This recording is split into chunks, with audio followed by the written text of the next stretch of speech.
네, 오늘은 우리가 함께 읽은 이 말씀을 통해서요, 예수를 따른다는 것, 예수를 따른다는 것이라는 제목으로 은혜를 같이 나누도록 하겠습니다. 하나님께서 또 오늘 이 말씀 중에 충만한 은혜 주실 줄 믿습니다.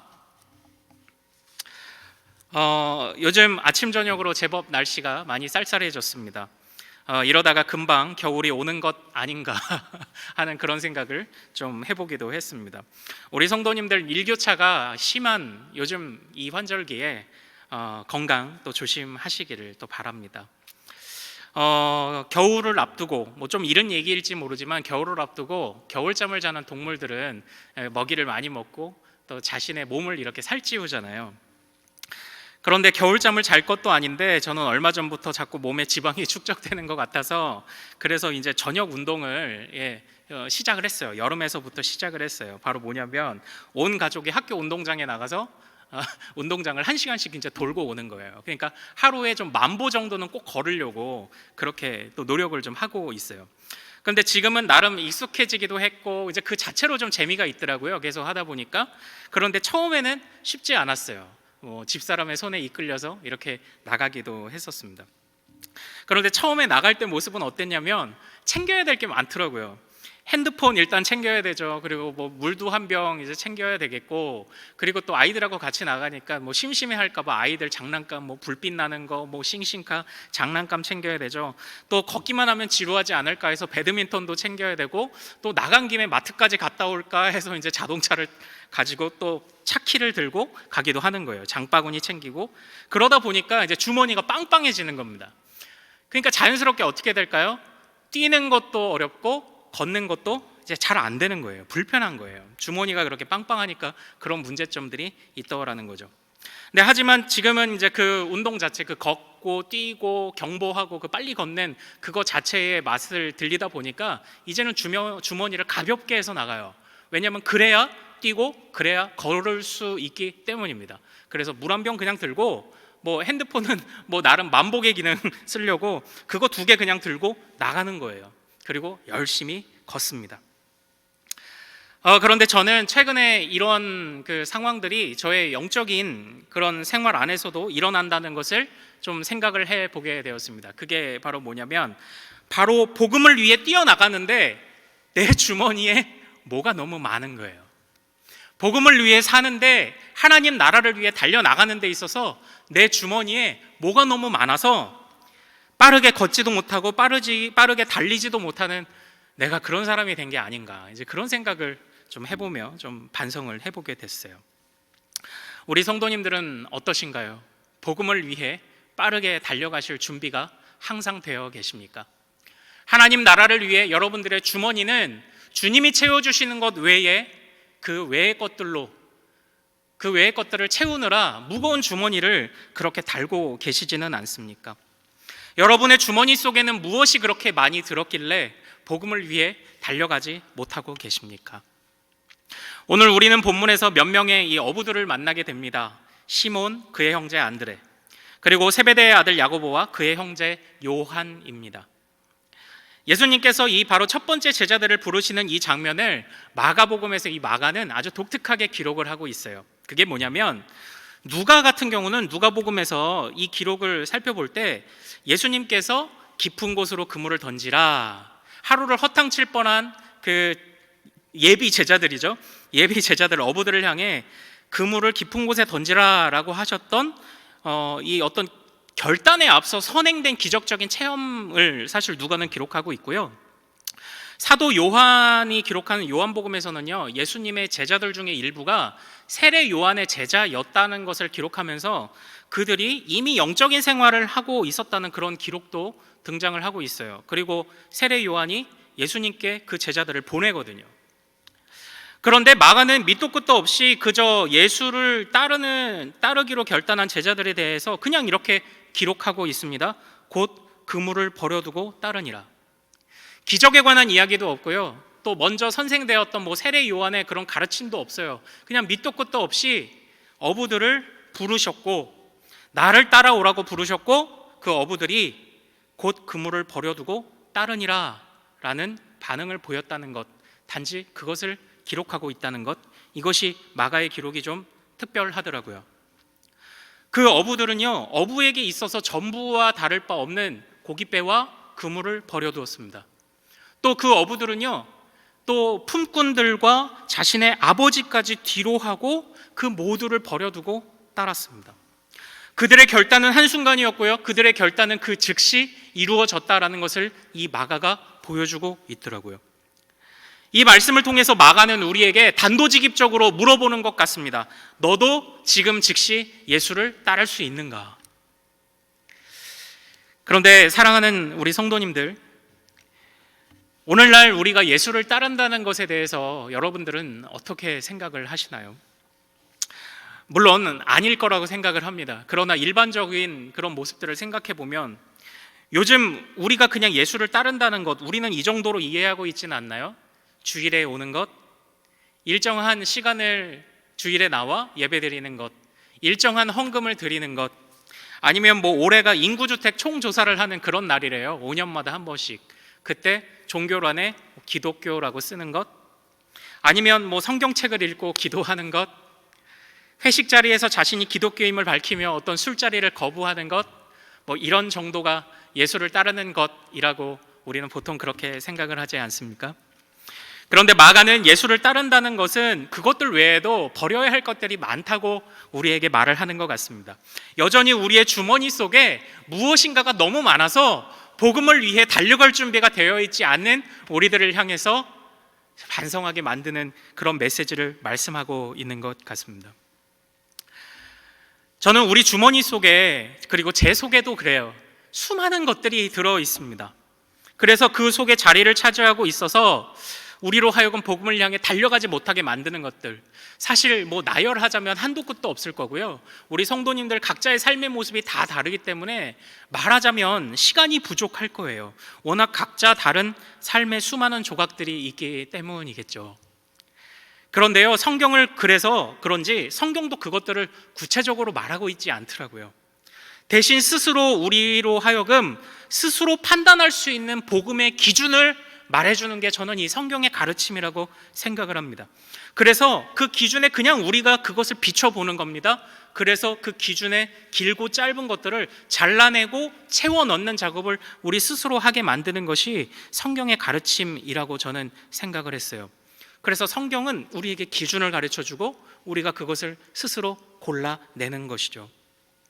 저는 예수님을 순전히 따르기 위하여서 예수님을 따른다는 것에 그 사도들이 전해 주었던 정말 그 사도적 복음의 그 순수성 안에서 발견되는 예수님을 따른다는 것의 의미를 생각해 보기 위해서 이 오늘 본문의 말씀을 묵상하면서 이후에 따라 나오는 3장 12절까지 학자들이 예수님의 갈릴리 사역 초기의 모습, 초기 갈릴리 사역이라고 말하는 그 사역들을 좀 나름대로 연구를 하고 좀 분석을 해봤습니다. 왜냐하면 누구나 그렇듯이 예수님의 초기 사역의 모습은 예수님의 사역의 방향성이 어디인지, 예수께서 전하고자 했던 복음이 어떤 성격인 것인지를 알려주는 힌트가 그 안에 담겨 있다고 확신했기 때문이에요. 그래서 예수님의 그 초기 갈릴리 사역들을 나름대로 이렇게 분석을 해보니까 재밌는 것이 예수님의 명령, 그러니까 예수님의 명령은 어찌됐든 해야 되는 거잖아요. 근데 명령이 9가지가 등장을 합니다. 그리고 예수님의 사역의 방향성에 대해서 알려주는 어떤 메시지들이나 사건들이 9가지가 등장을 하더라고요. 이건 뭐 저의 분석이었습니다. 예수님의 그 9가지 명령들이 무엇이냐면요, 때가 찼고 하나님의 나라가 가까웠으니 회개하고 복음을 믿으라 뭐 하셨고요, 뭐 제자들에게 오늘 나를 따라오라 라고 말씀하셨습니다. 그리고 또 귀신 들린 자에게는 그 귀신에게 잠잠하고 그에게서 나오라 하셨고요, 또 병이 들린 자들, 나병 환자, 손 마른 자에게 내가 원하노니 깨끗함을 받으라 말씀하셨습니다. 그리고 제사장에게 가서 너의 몸이 깨끗하게 되었다는 것을 입증하라 말씀하셨고요, 작은 자야 내 죄사함을 받았느니라 말씀을 하셨습니다. 일어나 내 상을 가지고 집으로 가라 말씀을 하셨습니다. 그리고 또 예수님의 그 사역의 방향성에 대해서 또 보여주는 구절들이 또 9개가 있는데요, 때가 찼고 하나님의 나라가 가까이 왔으니 회개하고 복음을 믿으라, 이것은 명령이자 방향성이더라고요. 또 귀신이 예수님의 정체에 대해서 하나님의 아들이시여 어찌하여 나에게 이러십니까? 라고 할 때 그 귀신의 입을 막아버리셨습니다. 그 귀신이 말하는 걸 허락치 않으셨어요. 예수님은 그렇게 유명해지는 것도 원하지 않으셨어요. 하나님이 허락하시는 때까지, 때가 온전히 차기까지, 하나님의 시간이 온전히 차기까지 그저 묵묵히 그 길을 걸어가셨더라고요. 그리고 앞전에서 예수님의 명령들만 보면 사실 잘 나타나지 않는데 예수님이 병 고치시고 귀신을 쫓아내기 이전에 하셨던 중요한 행위가 있더라고요. 그 행동이 뭐냐면 바로 전도하기 위해, 주님의 도를 가르치시기 위해 이 마을 저 마을로 가셨고, 도를 가르치시고 난 후에 병자들을 고치셨다라는 사역의 중요한 방향성들이 있더라고요. 의인이 아니라 죄인을 부르러 왔다고 합니다. 또 예수님과 함께 있는 것은 신랑과 함께 잔치를 누리는 것이라고 그렇게 말씀을 하시기도 했습니다. 옛 습관을 버리고 새 포도주는 새 부대에 넣는 것이 옳지 않겠냐 말하며 예수님을 따라오는 것은 이전과 결코 겹칠 수 없는, 결코 그것이 겹쳐져서 살아갈 수 없는 전혀 새로운 삶이라는 것을 말씀하셨습니다. 율법과 규율의 굴레를 씌우는 것이 신앙생활이 아니라 자유함으로 안식일의 주인 되시는 주님이 주시는 안식일의 자유함을 누리는 것이 중요하다고 하셨습니다. 그러나 여전히 귀가 닫히고 눈이 멀어 마음이 완악한 자들을 꾸짖으셨습니다. 제가 이거 정신없이 얘기했지만 이것이 예수님이 말씀하신 9가지 명령이고, 그리고 예수님이 보여주셨던 사역의 방향이었어요. 이제 이 말씀들 속에서 공통점을 좀 찾아보죠. 그래서 저는 처음에 예수님이 병 고치라는 말씀은 2회 하셨고, 예수님이 나를 따라오라는 말씀을 2회 하셨고, 이렇게 횟수로 한번 분석을 하기 시작을 했었어요. 그런데 그 안에서 의미가 아주 없는 것은 아니지만 의미를 그렇게 종합적인 의미를 발견하기는 쉽지 않았습니다. 그런데 이 말씀을 계속 묵상하면서 무언가 꼭 나만이 발견하고 나만이 이해했던 어떤 특별한 것을 발견해야 될 것 같은 그런 생각들을 조금 내려놓자 보이기 시작하는 하나의 공통점이 있었어요. 그것은 뭐냐면 바로 예수가 정답이었습니다. 예수님이 모든 문제와 모든 사람들의 정답이셨어요. 이 말씀들 속에서 사람들은 연약했습니다. 문제가 많았습니다. 남녀노소 지위 고하를 막론하고 모든 사람은 죄인이었고 문제가 많았습니다. 그 안에서 자신의 연약함을 인정하는 자도 있었지만 자신의 연약함을 인정하지 않고 마음의 완악함이라는 치명적인 결함들을 여전히 갖고 있었던 미련한 사람들도 있었습니다. 귀신의 영적인 도전에 노출되어 있는지도 모르고 사는 사람들도 있었고, 또 이 또한 지나가 버리고 말 것들, 세상의 유명함과 또한 지위와 자리에 연연하는 미련한 사람들이 여전히 있었습니다. 그런데 그들 모두를 아우르는 중요한 핵심 한 가지는 바로 예수가 정답이다라는 것이었어요. 나의 연약함이든지 내 주머니를 채우고 있는 것이 내 연약함일 수도 있죠. 그리고 나의 유명함과 나의 지위와 나의 신분의 높낮이들 가진 것들일 수도 있죠. 무언가 되고 싶은 욕망과 내가 갖고 있던 이 삶을 유지하고 싶어서 안달이 났던 그런 마음들이 우리 안에 그렇게 빵빵하게 채우며 우리 주머니를 채우고 살아갔던 것들이 우리에게 많이 있죠. 그리고 그 채웠던 것들을 다 꺼내어 놓으면 도저히 살 수 없을 것처럼 그렇게 이해하고 있는 것이 우리들의 모습 아닙니까? 그러나 이 말씀들 속에서 주님의 명령과 주님의 사역의 방향성은 한 가지를 이야기하고 있더라고요. 그것을 비워내도 살 수 있다. 왜냐? 예수님이 정답이시기 때문입니다. 예수를 따른다는 것, 그것은 바로 이것에 관하여 동의하고 그 삶을 살아내는 것이 아니겠습니까? 건강을 잃었고 염려가 쌓였고 정신적인 우울감이 깊고 물질이 없고 직장이 없고 인간관계가 어그러졌고 죽고 싶은 충동이 하루에 수십 번이 드는 그러한 상황에 놓여있다 할지라도 예수가 정답이라고 말하며 주님의 은혜를 간구하는 것. 이제 나는 안정적인 직업과 노후를 대비할 만한 부동산을 소유했다고 해도 그래도 예수가 정답이라고 말하며 이것들 이 세상에서 이 또한 지나갈 것이지만 이것으로 내가 사는 것 아니요 나는 주님으로 사는 것이다 라고 고백하는 것. 이러한 것들에 자신 있게 아멘할 수 있다면 그것이 바로 예수를 따른다는 것에 참된 의미가 아니겠습니까? 저는 초대교회의 그 담대한 우리 믿음의 선배들의 그런 자료를 읽다가 초대교회가 갖고 있던 분명한 세 가지 믿음과 그에 따른 삶의 모습들을 읽고 너무 감동을 받았어요. 그래서 그것들을 좀 소개하고 싶어서 가져왔는데요. 첫 번째, 초대교회에게 있어서는요, 삶의 성령이 인도하시는 것을 신뢰함으로 성품의 변화가 일어났다고 기록을 하고 있더라고요. 그러니까 다시 말하면 이겁니다. 진리를 확신하는 가운데, 하나님의 말씀이 진리임을 확신하니까 그것대로 사는 거예요. 그것대로 사니까 성품의 변화가 일어났다라고 이야기를 합니다.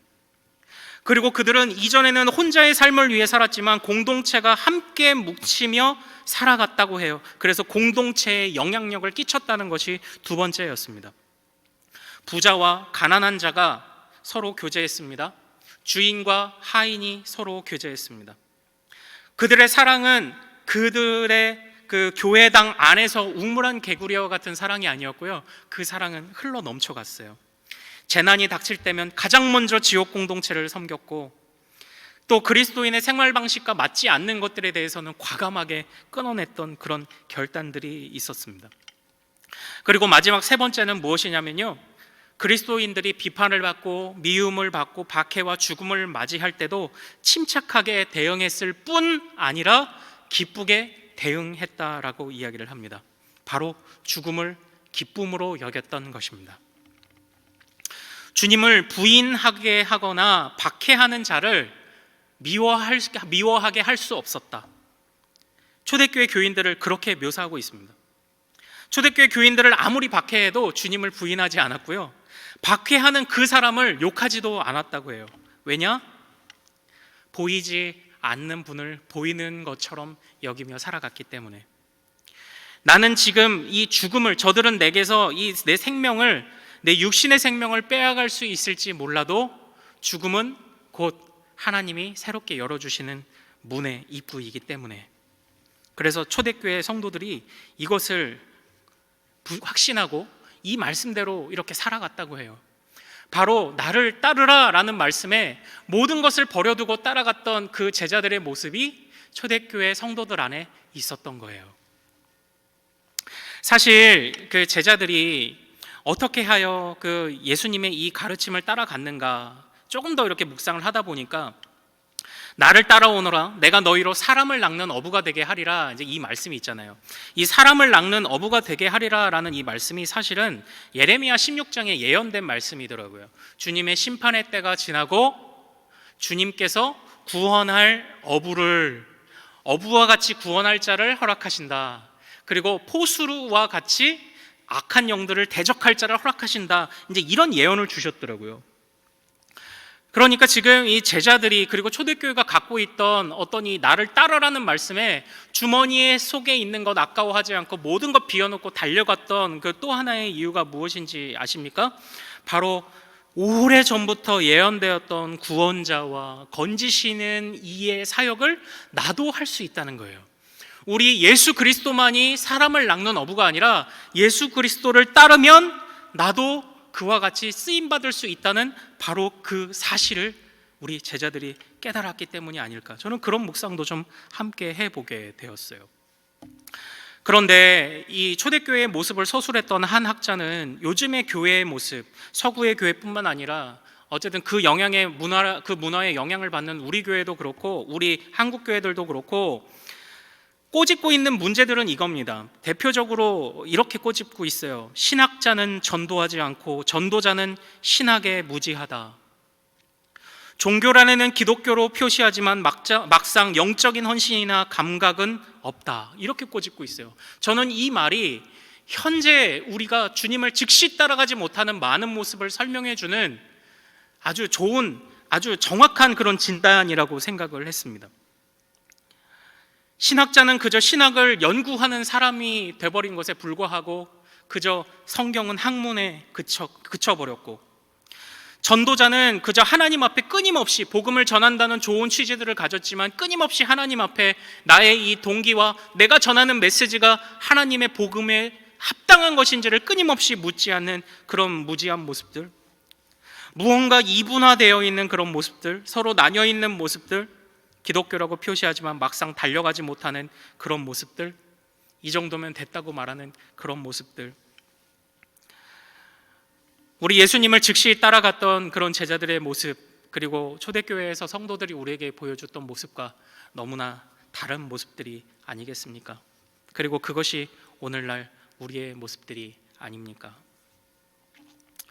그래서 저도 이 말씀을 이렇게 묵상을 하다가요, 이제 나름 좀 결단들이 생기더라고요. 그래, 나도 이렇게 해야지. 어떤 결단을 했냐면, 이제 우리 성도님들이 이렇게 기도 부탁을 하신다고 하면서 이제 문제들을 이렇게 상담이 오시잖아요. 그런데 이제 나름 신학교에서 어줍지 않게 이제 상담 과목 이제 몇 개 좀 관심이 있어서 좀 들었다, 이제 그런 거 가지고 몇 개 책 좀 읽었다, 이제 그런 거 가지고 어느 틈에 이제 저는 그 분들에 대해서 해결책을 주려고 참 많이 애를 썼던 것 같습니다. 물론 어느 정도의 조언이 필요하겠죠. 성도들이 모르는 부분, 하나님이 원하시는 것들, 그런 것들을 알려주어야 할 것입니다. 그러나 이제는 적어도 이렇게 마무리하려고 생각을 합니다. 성도님, 그저 엎드려 기도만 하십시오. 왜냐하면 예수가 정답입니다. 이렇게 해보려고요. 사실 때로는 성도님들과 이렇게 이야기를 하다가 이런 이야기들을 하잖아요. 그러면 실망하는 느낌을 많이 받기도 해요. 그러니까 실망하시는 느낌을 받는 거예요.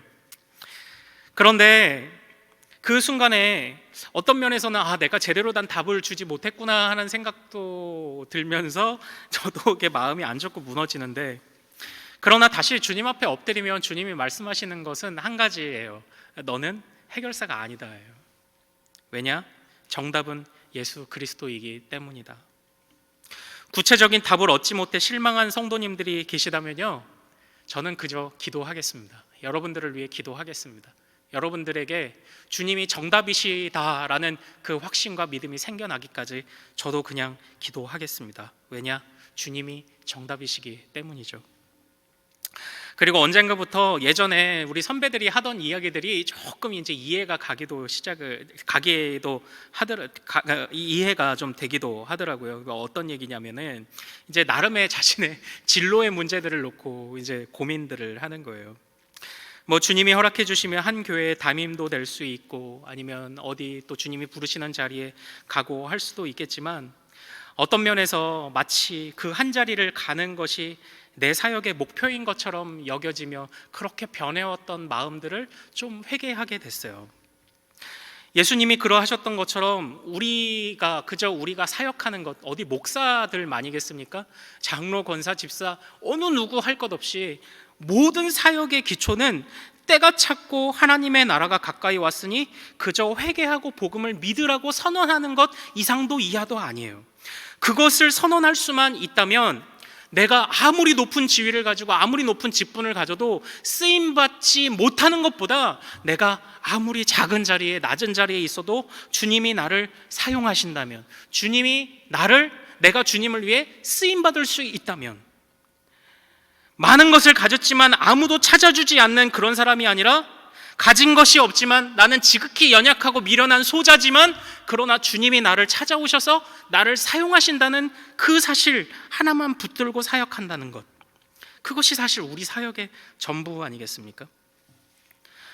그것으로 만족했기에 구약에 부름받은 선지자들이 선지자적인 사명을 가지고 메시지를 전했고, 세례 요한도 자기가 쇠하여야 될 것을 알았지만 예수님을 기쁜 마음으로 소개하고 자신의 제자들을 그에게 보냈던 것이 아닙니까? 그리고 그것을 알았기에 제자들도 모든 것 버려두고 주머니를 비우고 예수가 정답입니다, 예수만으로 살 수 있습니다 하며 예수님을 따라갔던 것이 아닐까요? 그것이 우리 사역의 전부 아닙니까? 그저 이 사역을 할 수만 있다면, 이런 말씀의 사역을 할 수만 있다면, 말씀이 인기몰이의 수단이 되고 자아 실현의 수단이 되거나 자기 자랑의 수단이 되지 않게 하는 것, 그것들을 한번 좀 반성해보고 좀 결단을 해보게 되더라고요. 이 마가복음 오늘 말씀 이후에 펼쳐지는 예수님의 사역은요, 굉장히 급하게 이루어졌습니다. 1장 29절에 보면 회당에서 나와 곧 야고보와 요한과 함께 시몬과 안드레의 집에 가시니 장모가 열병으로 누워있을 때 곧 그 여자에 대하여 예수께 사람들이 나아온지라. 아직 새벽이 밝기도 전에 예수께서 일어나 한적한 곳으로 가시더라 뭐 등등등 말하면서 마가복음은 굉장히 예수님의 사역이 급하게 이루어져 간다라는 것을 좀 보여주더라고요. 그러니까 예수님께 있어서는요, 이 마가가 보여주고자 했던 예수님은 다른 생각이 없는 거예요. 주머니에 채운 게 없는 거예요. 제자들도 주머니에 채운 것을 다 비워내야 했던 거예요. 하나님의 때가 차기까지 그의 사명, 주님 주신 사명을 따라서 즉시 가야 했고 곧 가야 했고 새벽이 밝기도 전에 가야 했던 바로 그 예수님의 모습만을 보여주고 있는 것이 이 마가의 메시지였더라고요. 그런데 그것을 저 자신도, 그리고 우리 성도님도, 우리 교회도, 한국교회도, 세계 열방에 있는 모든 하나님의 백성이 그것들을 간직했으면 하는 그런 마음이, 그런 또 바람을 가져보게 됩니다. 이것을 결단하시는 여러분들 되시기를 소망합니다. 주머니를 비워도 살 수가 있습니다. 이제 한 가지 이야기만 드리고 좀 마무리를 지으려고 합니다. 중학교 시절에 청소 시간에 있었던 일 하나를 좀 말씀을 드릴게요. 이전에 청소할 때, 요즘은 학교에서 아이들이 청소를 안 하더라고요. 이게 달라진 모습이잖아요. 그런데 이전에 청소를 할 때예요, 책상을 이렇게 뒤로 쫙 밀고 이렇게 청소를 하잖아요. 그러니까 별별 에피소드가 많이 일어나는데, 책상을 뒤로 쫙 밀고 빗자루로 이렇게 그 청소를 해 나가기 시작을 했어요. 그런데 바닥에 10원짜리 하나가 떨어져 있었습니다. 그런데 같이 청소를 하던 청소당번 아이들 여러 명이 있었는데 아무도 그 10원짜리를 줍지 않는 거예요. 왜 안 주었을까요? 왜 그랬을까요? 그러니까 일단은 먼지도 좀 묻어 있고 쓰레기와 같이 이렇게 그냥 뒤섞여 있다 보니까 그걸 이렇게 줍기가 좀 그랬던 거죠. 그런데 따지고 보면 그 모두의, 저의 마음속에도 이런 마음이 있었던 거예요. 내가 이 10원짜리를 손에 넣기 위해 들여야 하는 수고로움이 10원의 가치보다 더 크다고 느꼈기 때문인 거예요. 만약에 그것이 금반지였다면 금반지의 가치나 가격이 내가 그것을 얻기 위해 해야 하는 수고로움보다 더 높기 때문에 우리는 기쁜 마음으로 허리를 숙였을 것이고 쓰레기 뭉치를 뒤졌을 것이고 먼지를 닦아냈을 것입니다. 그런 수고를 기꺼이 했을 것입니다. 이처럼 우리는 우리가 보고 듣는 모든 것들에 자기 나름대로의 가치를 매기고 있어요. 그리고 그렇게 매긴 가치를 따라 행동합니다. 그 가치를 따라 우선순위를 정해요. 보다 더 높은 가치를 위해 다른 것들을 포기하는 겁니다. 그 가치를 매기는 눈이 우리에게 누구나 다 있습니다. 저는 마지막으로 이 마가가 예수님의 모습을 그리며 질문했던 그 질문으로 여러분들에게 마지막 도전을 하고 싶습니다. 나를 따라오라고 말씀하시는 그 예수님이 여러분들에게 최고의 가치이십니까? 여러분들에게 그 예수님이 삶의 모든 문제들을 해결하는 열쇠요, 정답임을 확신하는 그 믿음이 있습니까? 오직 무한한 가치이신 주님을 따라갔던 제자들과 같이, 초대교회와 같이 주머니를 비워내도 살 수 있다고 보여주었던 우리 믿음의 선배들을 따라서 그저 성실하게 주님이 부르실 때 그저 아멘하고 달려가는 기도의 자리로 나오시고요, 예배의 자리로 나오십시오. 온라인으로 예배할지라도 모든 거추장스러운 것들을 다 걷어내십시오. 주님 앞에 무릎 꿇고 앉으십시오. 어디서나 은혜 주실 것을 기대하십시오. 주님께서 분명히 역사하실 것입니다. 왜냐하면 주님이 정답이시기 때문입니다. 예수를 그렇게 따라가는 우리 성도님들 되시기를 소망합니다. 우리 이 시간 좀 같이 한 곡 찬양하고 또 우리 같이 좀 기도했으면 좋겠는데요. 예수를 나의 구주 삼고, 우리 이 찬양 조금 편곡됐어요. 저하고 같이 부르시다 보면 전혀 어렵지 않으실 겁니다. 예수를 나의 구주 삼고 이것이 나의 간증이요 고백입니다. 우리 같이 찬양하기를 원합니다.